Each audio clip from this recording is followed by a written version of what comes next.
everybody, let's have some fun. You only live but once, but when you're dead, you're done. So let the good times roll. You know them Mafia games? The guys that make a good chicken marsala, but they also murder in the name of organized crime?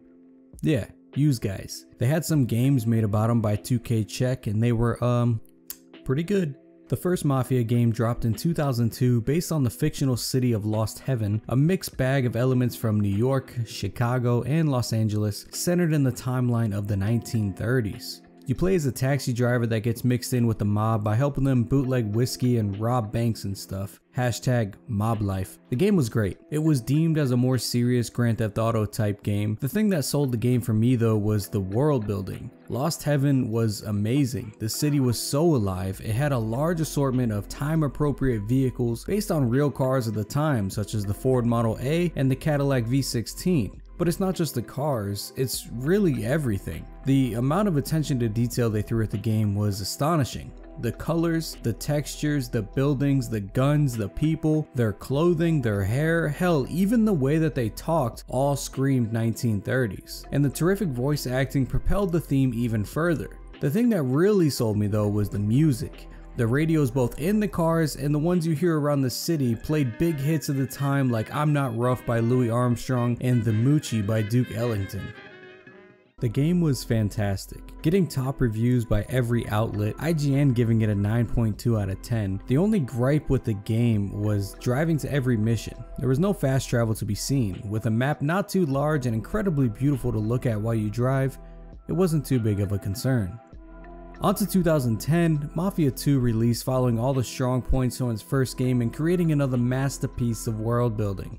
This time, it's the late 1940s, early 1950s of Empire Bay, or really just New York City. The wide variety of vehicles return, cars like the Pontiac Chieftain and the Ford Thunderbird, guns like the Tommy gun, the Beretta Model 38, the Colt 1911, and the MG 42 rip through the fine materials of Italian suits. And the magnificent radio returns with heavy hitters like Dean Martin, Nat King Cole, Buddy Holly, and many, many more. The radio was actually better this go around, which is amazing considering the first game's soundtrack. Mafia 2 did however get lesser reviews than the first. The gameplay lacked in this one, not keeping up to the quality of the world that they built and provided. Going against games this go around that were top of the class like GTA 4 made it hard for Mafia 2 to stand out, great world building or not. They done turned this series into a trilogy, my dude. Mafia 3 released on October of 2016 and, man, I sound like a broken record here. The world, fucking amazing. The game's plot still revolves around Italian crime families, but this time, you're playing against them and not as a part of them. You play as a Vietnam War vet during his return home to New Bordeaux, a late 1960s, early 70s New Orleans. Instead of being entirely Italian, there's Haitian, Irish, black, and racist KKK gangs thrown into the bayou to spice things up a little bit. Following the golden aspects of the prior two games, Mafia 3 built New Bordeaux sparing no detail. Cars such as the 68 Corvette, the Shelby Cobra, the Lincoln Continental, and the Buick Roadmaster graced the roads of New Orleans, and also being customizable this go around. Guns like the Browning High Power, the Remington 870, and the Colt M16A1 can all be a part of your arsenal, allowing you to shoot at whichever gang gets in your way. Like previous games, the people, the dialogue, the buildings, the marshes, the advertisements are all time and setting appropriate. That just allow for the incredible world building these games are known for to just flow right through. The soundtrack again one-upping itself in this game, being the best of the three games by far, with songs like I Feel Good by James Brown and Ring of Fire by Johnny Cash. The cutscenes and dialogue are also acted perfectly, and the character development is far beyond what most games even try to deliver these days. You actually care about the guys you meet and deal with throughout the game. The game doesn't shy from the social aspects of the late 60s either, showing a big discretion in rich neighborhoods versus poor neighborhoods and the amount of police activity in each. You also see the ugly truth of the racism that was so present at the time and publicly stated and accepted. Mafia 3 followed all the great aspects perfectly from the previous titles, but it also evolved on the bad. This game is the most beautiful, but it's also the most buggy and honestly the most boring to play in. My personal biggest complaint is the lack of fast travel. I like the cars and I like the map, but this map is bigger than Mafia 1 and 2 combined, and it could take 5-10 minutes to drive across the map even in your souped up vet. Doing it once or twice wouldn't be the worst thing, but another big flaw in this game is the repetition and the busy work. You gotta drive all the way out to the swamp to pick up some weed, and then you have to boat it all the way back to the mainland to drop it off. And not just once, but a whole boatload of times. It was pretty fun as maybe a one-off mission, but it's a repetitive process to build your income in a certain region that just becomes mundane very fast. Each time you take over a region, it's the same hubbub. You kill some enforcers in the area, you destroy some cargo, you steal some profits, and you kill the ringleader. Copy and paste this 20 or so times and you end up with a game that's padded 10 hours or so for no reason. Also, if you clear an area before you do the mission there, those guys just respawn like nothing ever happened. You can't do any work on your own, you have to only do things as they're assigned by a mission. It wouldn't be terribly bad if the gunplay was really fun, but it's not.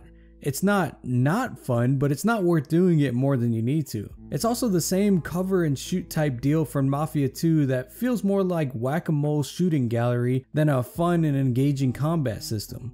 Another big downside is the emptiness of the world. Not in a physical sense, driving around the world feels alive and it's incredible, but in a sense that there isn't anything to do. There's electrical components to collect and hack into the areas to get more intel. You can collect Vargas paintings and Playboy covers along with a few other meaningless things, but there isn't anything fun to do, just various collectibles to fluff the world up. Why make the game open world if the world has nothing to offer other than looks?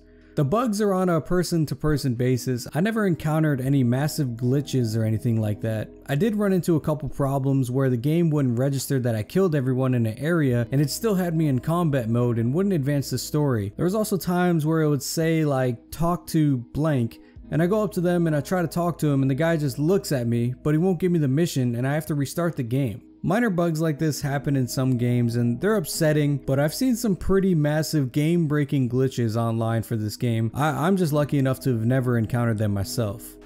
What's going on with that fan right now? The blades aren't even on the thing. The Mafia series seems to know what it needs to make these games succeed, and they deliver on those positive notes in an outstanding way.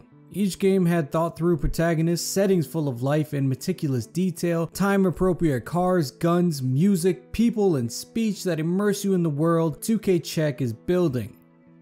But it seems after they build the world, they just kind of throw some mediocre gameplay in the mix with some run and fetch type missions that just makes you wish they did something better with these amazing assets. Especially so in Mafia 3. Lincoln Clay is one of the best protagonists I've played as in a long time, with New Bordeaux literally putting a smile on my face in the first hours of my playthrough. But the bland, cookie-cutter aspects brought this game down a few too many notches. I can recommend it to rent, but don't buy it, it's really not worth the money. Thanks for watching. Do you like the Mafia games? Do you find the gameplay as dull as I do, or do you disagree completely? I'd love to hear your thoughts and have a discussion, so comment down below. I respond to all the comments I get. Also hit that like button when you're down there if you enjoyed yourself, and subscribe if you feel so inclined. I hope to see you in the next one. See ya. And this one? Do you know how many of my men this Canard killed cause Ma Connor told him to? Fuck him, and fuck you if you think I'm ever gonna trust these two. Hey, get the fuck out there. There's no sweat off my ass. You don't trust him? Good. Because I don't trust any of you. That doesn't change the fact that I destroyed Barbieri's operations, killed Doucette and those other redneck motherfuckers, and saved Joe ass from Greco's men. So here's what you need to decide right fucking here now. Either fall in line or get the fuck out. Just know. Second you step out that door, your name's getting added to my list, right beneath Marcano's.